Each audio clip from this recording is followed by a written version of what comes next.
Lincoln, kind of working back around to Kyle Ford's game on Saturday, a lot of guys in his position, they see so many receivers being recruited, transfers coming in. He could have looked at it as I'm being recruited over, and instead he kind of stuck it out and waited for his moment. Like, how did you see him kind of approach the last 10, 11 months and get his chance?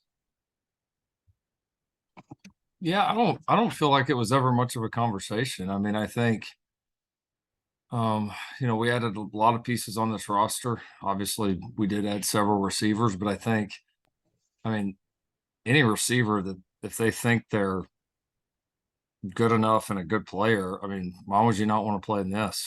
I mean, with the history that we've had offensively, the quarterbacks, and then you combine that with the history of this school offensively, quarterback, receiver position, like to me, the only reason to want to leave here would be if you just don't think you're good enough deep down. And Kyle has belief in himself, and he did some really nice things in the spring. We were really impressed. He probably would have been teed up to play more in the first half of the season if not for getting injured in camp. He had to miss, probably the complete second half of camp.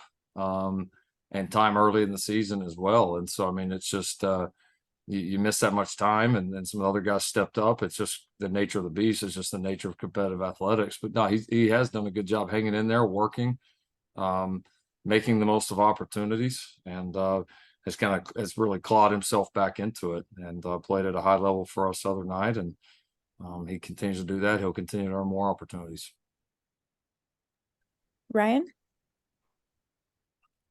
Hey, Lincoln, I know we've asked you about Thule as a leader before, but in asking him this week, it was clear he was kind of even still reluctant to consider himself as a leader. And I know you talked about him leading by example. I guess I just wonder, with that reluctance still, like how has he maybe shown himself throughout this season? Maybe even just leading by example or calling out guys during games or practice. I'm just curious from your perspective if there's anything that stands out. Yeah, I don't. The leader deal is interesting because you can't make somebody something that they're not.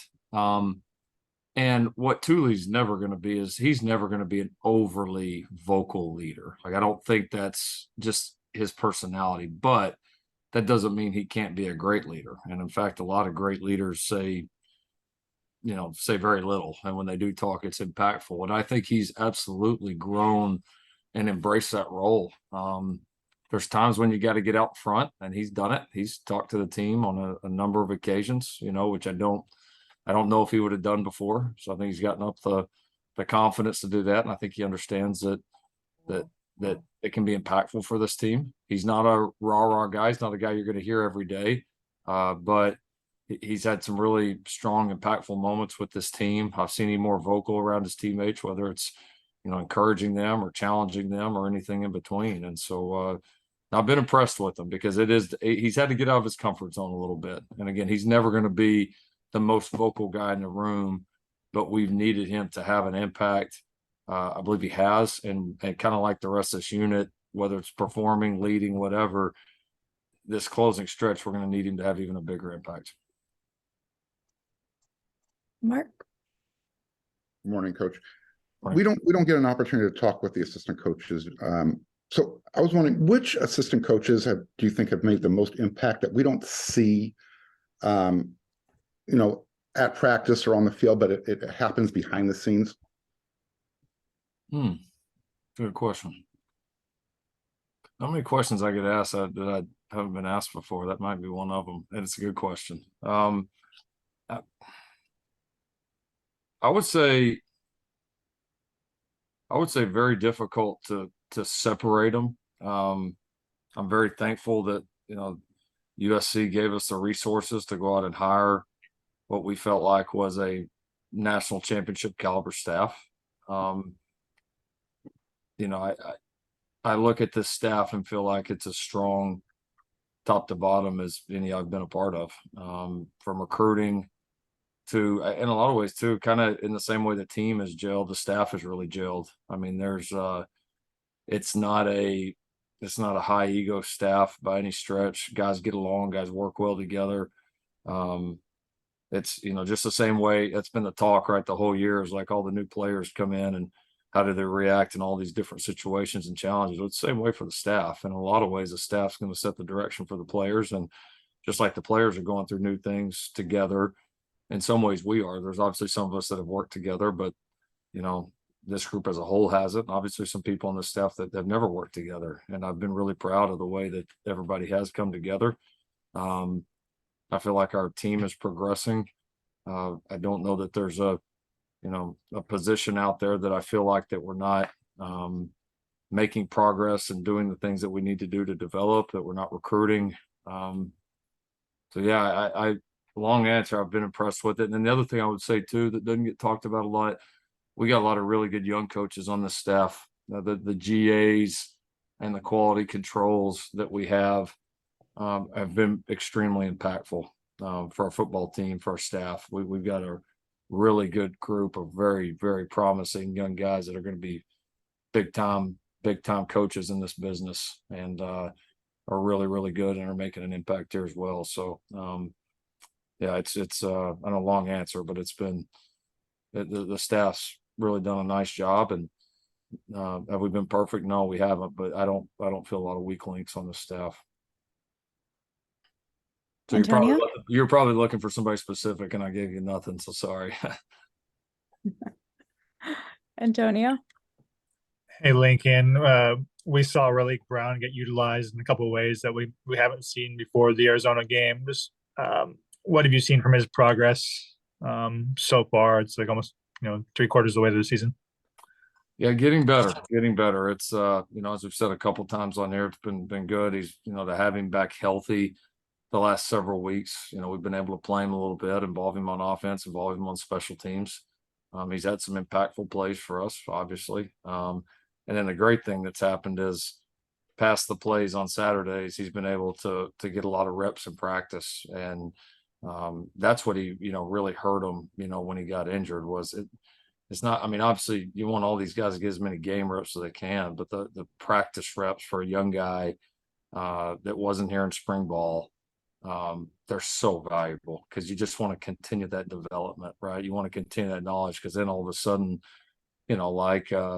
like a Mike Jack or some of these other guys, we talked about all the guys that stepped up last week, all of a sudden, maybe they hadn't had a bunch of opportunities, but they've been getting a bunch on the practice field. Then that big opportunity on Saturday comes up and they're ready for all of it. Like take Bryce and Shaw, right? That's the difference between like a freshman that gets that versus a guy like Bryson that's played a lot of ball, didn't have a bunch of opportunities. All of a sudden he does. He's got a huge role on Saturday and excels. So we think Relique is heading in a great direction.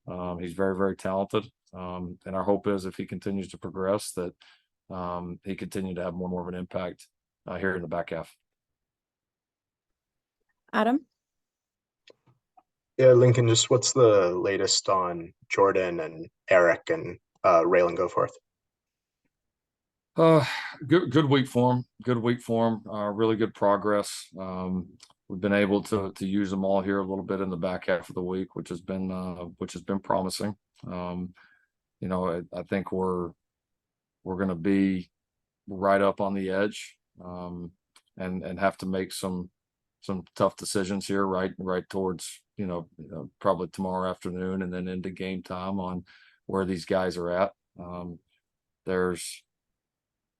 Been pleased with the progress, and that's been important. Obviously, I mean, none of these guys had just simple just out a couple of day injuries, and so but a lot of improvement by week obviously helped. It was good to be able to get through last game without playing those guys, and that time has certainly aided in it. So we'll have a bunch of close calls leading into Saturday.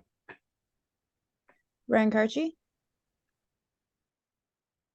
Lincoln, I know we've asked you before about not having a special teams coordinator. I guess I wonder this, now that we're well into the season, how you feel like that divide has worked, and how maybe when there are, special team situations, like say when Dennis misses 2 field goals in a game, I guess I wonder, when you don't have that singular one person, like how is that handled with Dennis? Or like, is it Ryan Doherty that is kind of the one handling all of the kick related stuff, or how does that division work? Well, Ryan certainly has a big role on our staff. I mean, he can't he's not able to communicate with our guys on the field. But he has a big role with all of our coaches that are coordinating special teams unit. And really, in a way, it's Ryan and then the selected position coach that are coordinating the different units. And fortunately, we knew that we were going to do the staff this way. I don't believe in a singular special teams coordinator. Not with the current limits on staff. If we get to a point where these staff rules change and this thing becomes deregulated, that'll be something we'll have to go back and reevaluate. But I've just never believed in, one coach who's, doing something for 2 periods of practice a day, and then what's he doing the rest of the time? Versus let's have guys that are coaching guys all the time, everywhere. It's just not saying the other way's right. There's plenty of success stories on both sides of it, but it's just something that we very much believe in. And having a guy like Ryan, that's been a big factor for us on special teams in terms of kind of coordinating and helping game plan and do all the things that he does. He's one of the more valuable guys on our staff.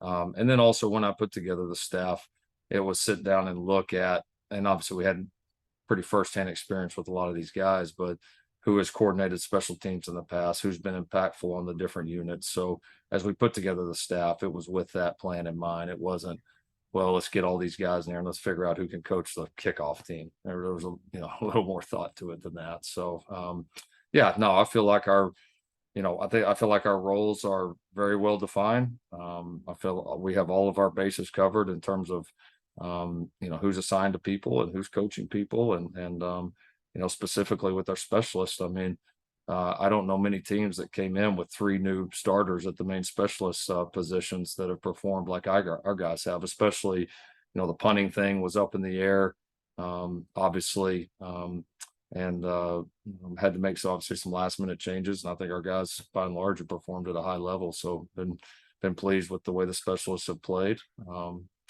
Dennis's emergence has certainly been a big factor there. And we'll continue to go. And if the rules ever change in terms of staff regulation, then we'll go back and evaluate.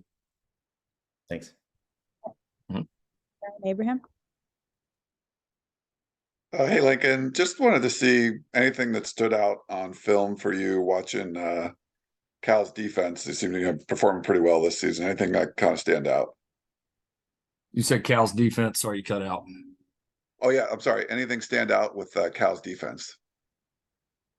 Yeah, I mean, they're just really well coached. I mean, it reminds me of some of the guys that played against a bunch in the Big 12. There's some pretty good defensive reputations of guys we coached against. I think about like a TCU in the last 15 years where, Coach Patterson being the head coach there all the years we competed against them. And you just seems like the names and faces always change, but they were always, so tremendous on defense and so well coached and knew their scheme inside and out. And it's not the same scheme as TCU, but you can just tell, like, you could see obviously Justin's influence on it, and no surprise with his reputation as the defensive coordinator and defensive mind.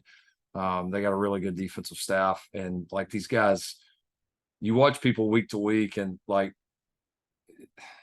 you don't play that many people that like, oh, they just do something that's totally schematically differently than anybody else. You don't see that very much anymore, but what you do see is the small kind of intricate details of how people do things and what gives them trouble and how well do they know their system and kind of where the strengths are and the weaknesses and how they cover up for the weaknesses and how they attack the strengths. And like these guys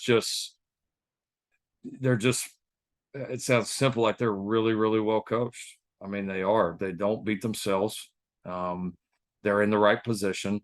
They know the adjustments. You turn on the film and like when people have had a good play or scored a touchdown or had a good drive, more often than not, it's like there was some really good offensive football or like some outstanding individual play. It's not very much, well, the defense just busted this or didn't align to this or didn't handle this coverage well, or it's less mistakes to me on their part and more like it's being earned, which I think is a mark of a good defense. Like they make people earn it if they're going to get it. And that's what stands out. I mean, it's not anything like I said, not anything schematically. It's just a very well. They're very much in tune, very much in sync, and that's typically some of the toughest groups to play against.